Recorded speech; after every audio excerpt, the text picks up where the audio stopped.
Hello friend, मेरा नाम दीपेश कुमार है और आज मैं अपने ऑफिस में बैठा हुआ एक आर्टिकल पढ़ रहा था टाइम्स ऑफ इंडिया में। तो उस आर्टिकल में मेरे को ज़बरदस्त लर्निंग हुआ, बहुत ज़बरदस्त। तो मुझे लगा कि क्यों ना वो आप लोगों के साथ शेयर किया जाए।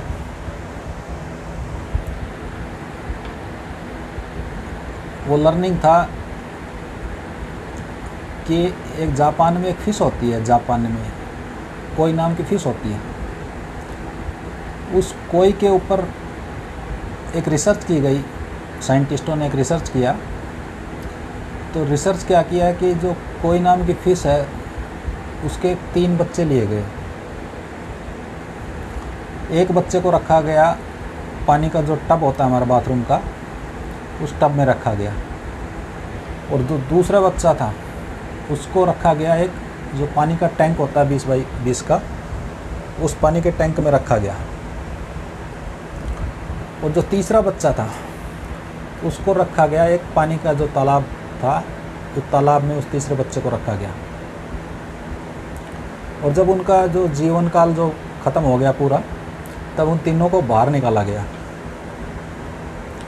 तो तीनों को जब बाहर निकाला गया तो जो पहला जो बच्चा था, जो जिसको पानी के टब में रखा हुआ था, उसको बाहर निकाला तो देखा गया कि उसका जो साइज़ था, उसका जो साइज़ था वो था लगभग 2.5 से 3 इंच का।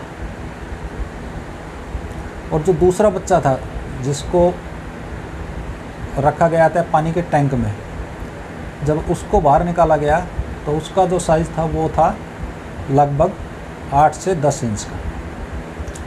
और जो तीसरा बच्चा था जिसको पानी के तालाब में डाला गया था, उसको जब बाहर निकाला गया तो उसका जो साइज़ था वो था लगभग 3 से 3.5 फीट।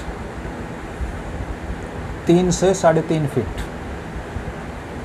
तो वैज्ञानिक थे, वो देख के वो हैरान हो गए कि कैसे एक same gene, same DNA, same प्रजाति की मछली और उनका साइज़ डिफरेंट कैसे हो सकता है। तो उसके ऊपर उन्होंने फिर से रिसर्च किया, और जो रिसर्च के बाद एक कंक्लूजन रिपोर्ट उन्होंने तैयार किया। तो जो कंक्लूजन रिपोर्ट में क्या लिखा हुआ था, जानना चाहते हैं आप? अगर जानना चाहते हैं तो वीडियो के कमेंट सेक्शन में जा कर के just type I want, just type I want. तो आगे बढ़ते हैं। तो कंक्लूजन रिपोर्ट में लिखा हुआ था कि the growth of this fish depends up on expectation, the limitation for growth.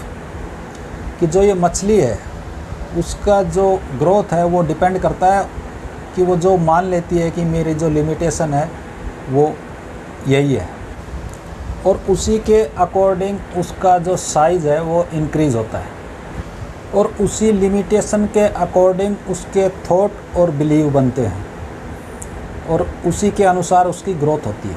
और इस रिपोर्ट को पढ़कर मेरे को एक बात समझ में आई कि ये जो थॉट और बिलीव का जो इम्पैक्ट होता है वो ना कि फ़िश के ऊपर ही, ये हम इंसानों के ऊपर भी एप्लीकेबल होता है। और हमारा विकास भी हमारे थॉट और बिलीव के अकॉर्डिंग ही होता है। अगर हम एक बात डिसाइड कर लें कि मेरी ग्रोथ भी अनलिमिटेड हो सकती है, यदि बहुत सारे लोग अपने जीवन में मेहनत करके आगे बढ़ सकते हैं और सफल हो सकते हैं, तो आई कैन आल्सो ग्रो। जितने भी नाम वाले लोग इस धरती पर हुए हैं उन्होंने अपना पूर्ण विकास किया है, तो मैं भी जितना चाहूँ उतना मेरा विकास हो सकता है।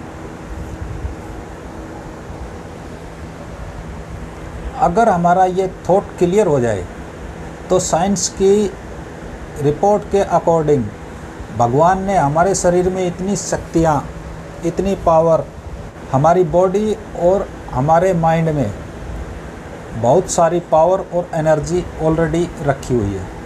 जिससे हम जितना चाहें उतने हमारे पोटेंशियल को अनलॉक कर सकते हैं।